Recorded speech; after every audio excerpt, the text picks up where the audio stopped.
I have those 4 messages. Let me just go through them one by one. What I'm feeling for you guys here when it says trickle down, many of you have really taken it upon yourself to really incorporate a lot of people into plans, into projects. You're starting some type of a populist movement. You're riling people up. You're getting people's backing. You're getting people's support. And you're kind of like taking charge in a situation to bring everybody together in some capacity. It could be an event. It could be a talk. It could be like a seminar, a conference, something where many people from many different parts of the world, or even, from different industries, from different communities, from different walks of life, are coming together. And I feel like it's not something that is done overnight. There has been a lot of stalled energy. There has been a lot of hard work, a lot of dedication, a lot of tears shed, a lot of sweat and tears. And finally, it's culminating and it's coming together. And it's coming together in a way where it is definitely a sharing, an exchange of knowledge, a sharing, an exchange of best practices, a sharing and an exchange of different experiences. So it's a really wonderful gathering that's happening. And I'm also sensing for many of you, people that say they're supposed to chip in, they're nowhere to be found. And this was particularly difficult for you guys, mainly because I feel for many of you, you are the man or the woman of your words. When you say you're going to do something, you don't want to leave people high and dry. You want to be, seen in a responsible, in a favorable manner. And so when people give you their word, you're like, okay, I've got it. I trust you. And then at the last minute, they don't show up, right? So what is this about? Like, what is this experience teaching you? It's teaching you to, more than anything, be the man or the woman of your words. It's teaching you what not to do and how not to burn bridges with other people.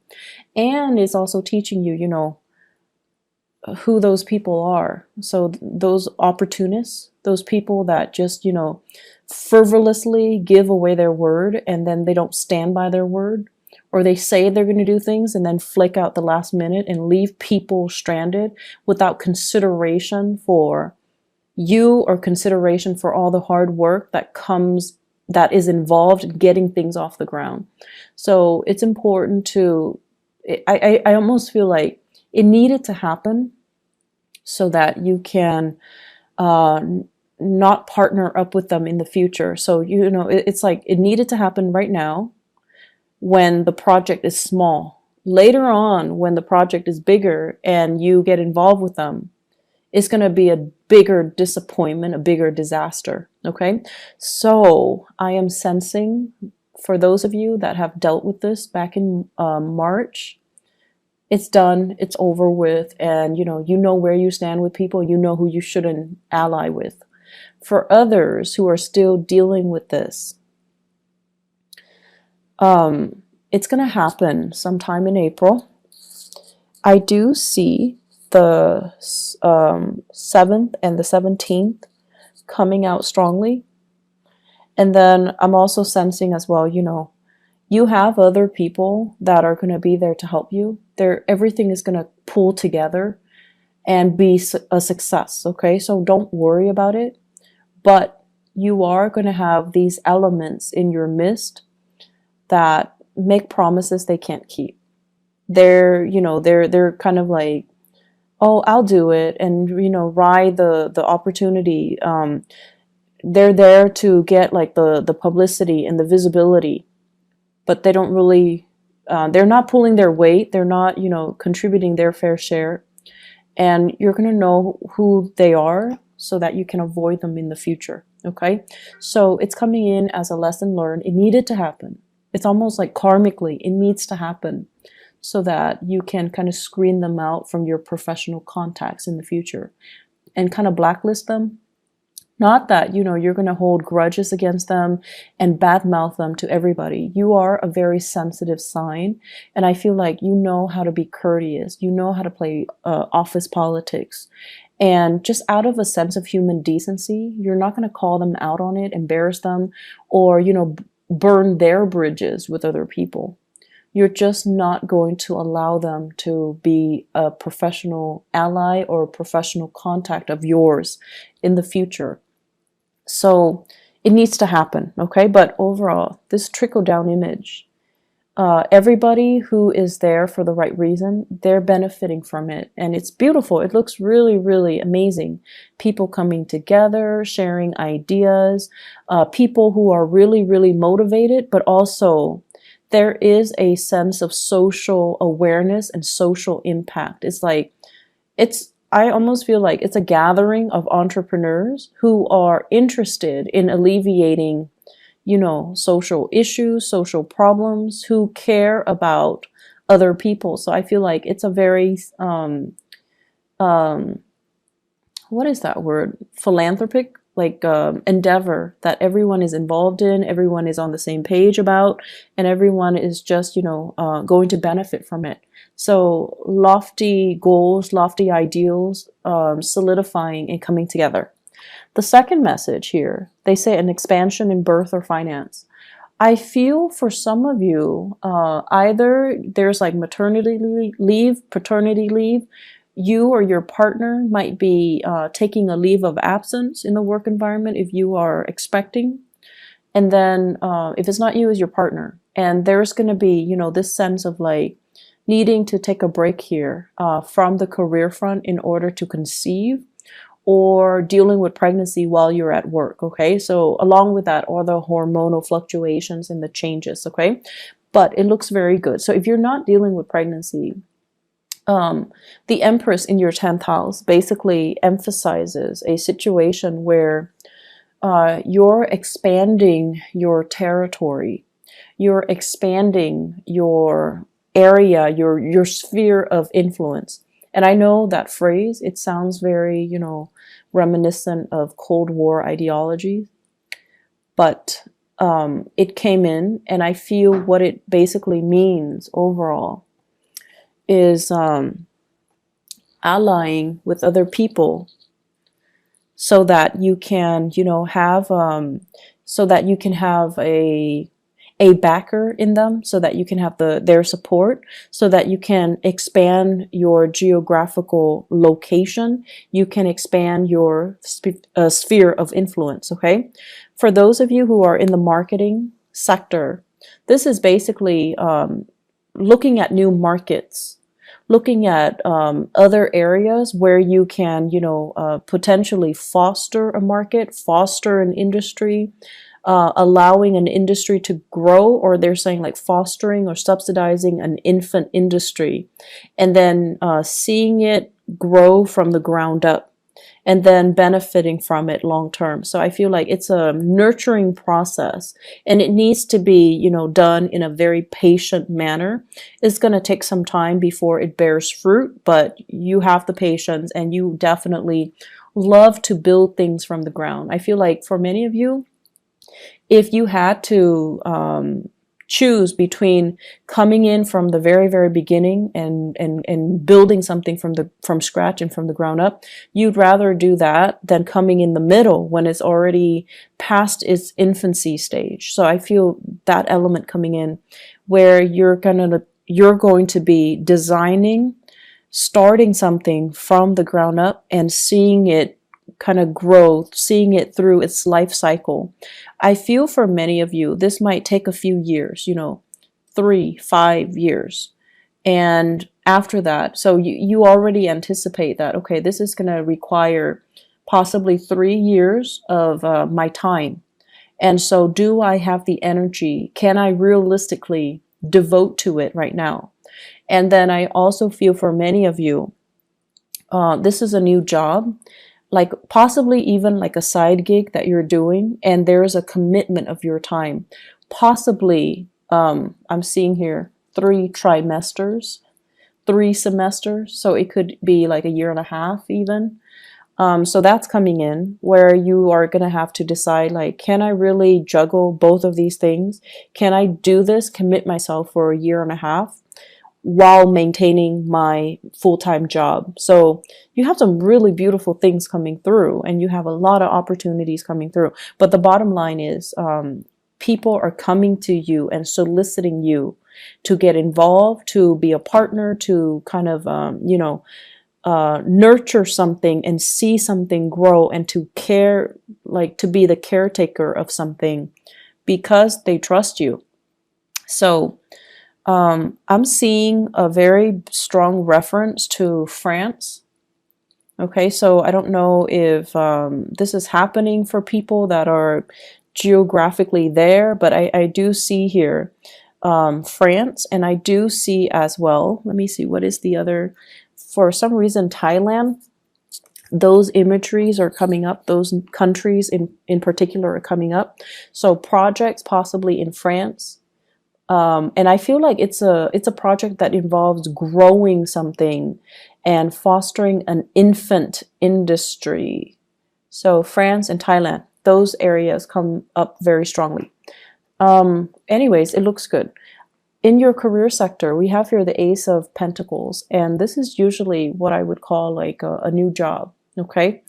For many of you who are, and this is like a regular 9 to 5 job where you have a schedule, you're working for another person. It shows that it has a lot of potential, but it seems to me like the salary is a little bit less than what you're expecting. If you are in a position where you're just like, I want to negotiate, definitely negotiate. Okay. Don't settle for that first offer. Negotiate your salary. Make sure you are being paid what you're worth. And honestly, your energy is really strong for this month, Cancers.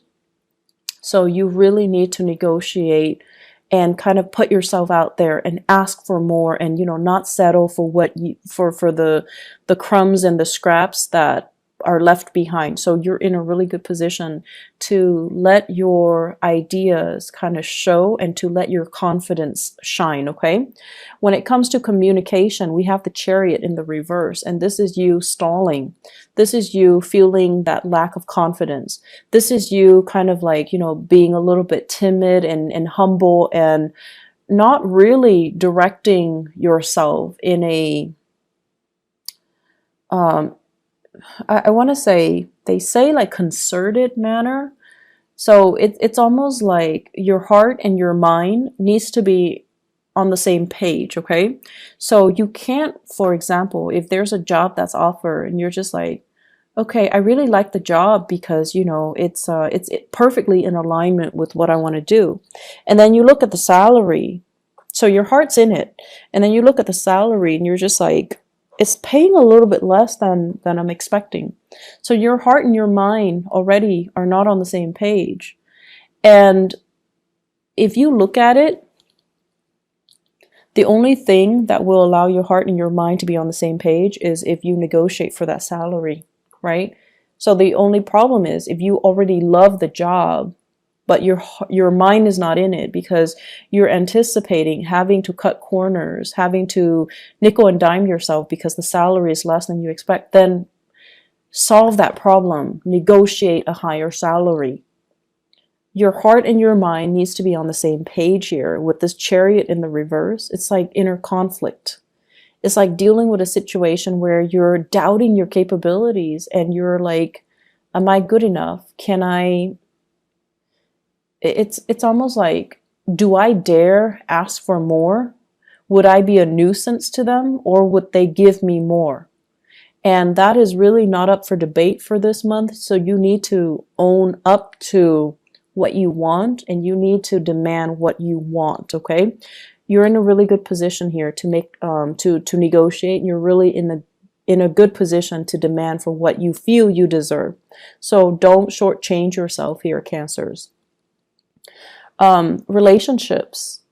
So I have here the Ace of Wands, and the Ace of Wands basically, it's a fire sign. Okay, so this is a Sagittarius, an Aries, or a Leo. And funny thing is, I'm seeing a lot of fire in this spread. the Ace of Wands deals with passion, chemistry, like inspiration. So you are dealing with someone who's very, very inspiring, who's very inspiring to you.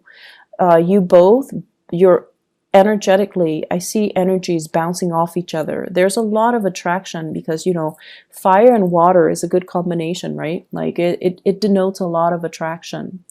It denotes as well, you're dealing with someone who's really bringing you out of your shell. They're fun, they're adventurous, they want to travel, and they're bringing you out of your shell. They're breaking you free from your own am I good enough, self-doubts, and that Cancerian shell where you retreat to for comfort and for familiarity. So you're dealing with someone who's very dynamic.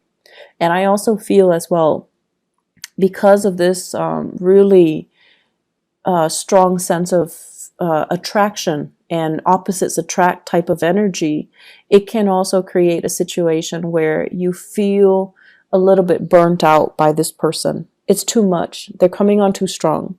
They want too much. The demands, this person imposes on you is a little bit too much. And that's fine. But it's Mercury in retrograde. So if that happens and you retreat without telling them, hey, I need to take a little bit of a break, I'll be gone for a few days, don't worry. If you don't communicate that to them, they're going to think like the worst has happened. They're going to think like you've got somebody else. They're going to think like, oh no, why is the Cancer person, retreating? Are they no longer interested in me? Have they found somebody else? Are they cheating on me? Are they lying to me? All of the worst case scenarios. So it's really important to communicate. If you feel burned out, communicate, okay? Oftentimes, you feel like they should know. You're dealing with a fire sign. Fire signs are not very subtle. They don't really observe the nuances, okay? So they don't, unless you tell them, you're driving me nuts, give me a break, or, back off, or, leave me alone. Unless you are very clear and specific about what you want, they're not going to get it. And you don't have to be mean about it, but you need to communicate, and you need to say it in a way where you mean what you say. And you can't be, you can't give them mixed messages. You can't just, say things and sugarcoat and try to spare their feelings. It's not going to work if you're dealing with a fire sign. You need to be very, very direct. So I've seen situations where you guys are, it's like, okay, so example, you have like 3 people that are interested in you, right? And you're interested in none of them. Rather than, and they're coming at you and they're interested in you, rather than telling them, I'm not interested in you, you still agree to have lunch with them, have coffee with them. And in your mind, it's like, it's only lunch and coffee, it's not a date. But if they like you, they will grasp at every single opportunity to call it a date. You can share like a piece of chocolate with them and they think it's a date. So the point here is be very, very direct when you communicate. And you don't need to worry about sparing people's feelings. We're all adults here. We need to learn, and we need to not waste each other's time and our time. So it's really important to communicate the way that you mean. And if you're dealing with a fire sign, you need to be very clear when you communicate. Otherwise, they're going to think, the worst. And their tantrums are actually quite difficult to handle. So just a heads up. On the other end, what I'm feeling here is, so they mention here, spot opportunists. Okay. So going off that message, people are going to show their true colors. And Mercury retrograde cycles, I actually, I used to hate it when I was younger, but what I've noticed over the years is that Mercury retrograde cycles it's a notorious time for information to come to light. People that have been lying, people that have been stealing, people that have been doing things kind of under the radar, they've been doing things they're not supposed to. It's going to come to light. So it's a really, really good time for karma to work itself out. And it's not always, it's difficult, mainly because people that we didn't anticipate, or secrets that we didn't think would actually come out, they do come out. So everything comes out in the wash. And more importantly, you're going to know how you feel about people, and you're going to know where you stand with other people. Okay, you might like somebody, but if the feeling's not mutual, you're going to know where you feel, where you stand with them. You're going to know how, by virtue of where you stand with them, how they really feel about you.